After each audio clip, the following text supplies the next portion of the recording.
সব জিনিস সব আমরা ব্যবস্থা করছি, সব জিনিসপত্র নিয়ে আসা হচ্ছে, ঠিক আছে? কারণ এই যে দেখো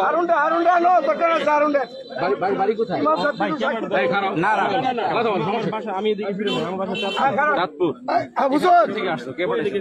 আমরা টঙ্গী থেকে আসছি, মাস্টার বাড়ি মার্কেট থেকে এখানে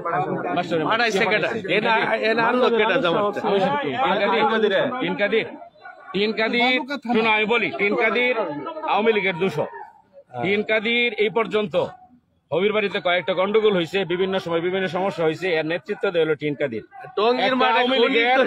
আওয়ামী লীগের একটা দালাল, এই দালাল তোমাদেরকে এখানে পাঠাইছে এই মল্লিক বাড়িতে বিশৃঙ্খলা করার জন্য, মানে হাঙ্গামার করার জন্য। সুতরাং তোমরা কি জানো না এই টঙ্গীর ময়দানে যে আমাদের ভাইদেরকে শহীদ করছিলা, তারা টঙ্গীর ময়দানে যে তোমরা আমাদের ভাইদেরকে শাহাদত বরণ করছিলা, তোমরাই তো খুনি।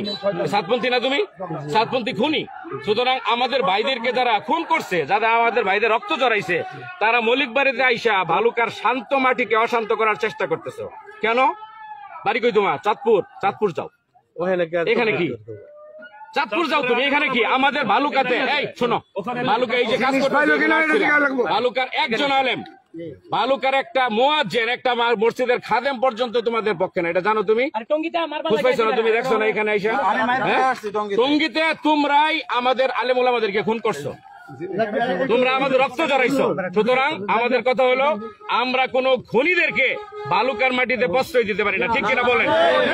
বালুকার মাটিতে কোন খুনিদেরকে তোমরা তবলিগ সাথী না, তবলিগ করতা যদি তাইলে আমাদের ভাইদেরকে খুন করতা না, ঠিক আছে? কাজেই তোমরা তোমাদের আস্তানা যেটা আছে টিনকাদির, ওই টিনকাদিরের কাছে যাও, তোমরা টিনকাদিরের খুলে দাও, সব জিনিস বুঝা পাইছে, ঠিক আছে? একটু পরে কইবো মোবাইল চুরি নিয়ে গেছে গা, একটু পরে কইবো টাকা নিয়ে গেছে গা, এই ধরনের কোন শব্দ যদি ব্যবহার হয়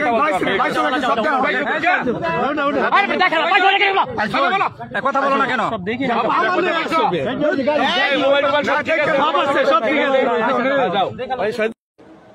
আল্লাহ আমাদের সবাইকে হেফাজত করুক। আজকে দুনিয়াতে মুসলমানদের কি হালত, সমস্ত জায়গায় কৃষ্টি কালচার, উঠা বসা, ধর্মীয় অনুশাসন, চলাফেরা নিয়ে। আর এর মধ্য দিয়ে এইভাবে যদি আল্লাহ রাস্তার মেহমানদের সাথে ব্যবহার করা হয়, মসজিদগুলো আজকে মুসল্লি শূন্য হয়ে যাচ্ছে, অথবা যে সকল মসজিদগুলোতে মুসল্লি আছেও রাত দিন থেকে ঈমান আমল আকীদা থেকে কি পরিমাণ সমস্যার মধ্যে ভুগতেছে, সেটা আমরা সবাই জানি। মানুষ আল্লাহকে মসজিদে সময় দিতে চায় না, আমলে পরিবেশে মিশতে চায় না, কিন্তু এই মানুষগুলিকে কে ডাকবে, কে বোঝাবে? তো এই দাওয়াতের মেহনতের নেসবতের সাথীরা সমস্ত কিছুকে কুরবানি করে আল্লাহর রাস্তায় যায়। আর এরা কোন প্রকৃতির মানুষ যে এরা ইহুদিদের আদর্শকে গ্রহণ করছে? ইহুদিরাও যেমন শয়তানের নফসের ধোকায় পড়ে নিজেদেরকে হক মনে করে তারা বাতিলের আঁকড়ায় পরিণত হয়েছিল, ঠিক একই অবস্থা। আল্লাহ মাফ করুক, এদের হাত থেকে আল্লাহ তাআলা পুরো উম্মতকে হেফাজত করুক, এদেরকে আল্লাহ পাক হেদায়েত দান করুক, আমিন।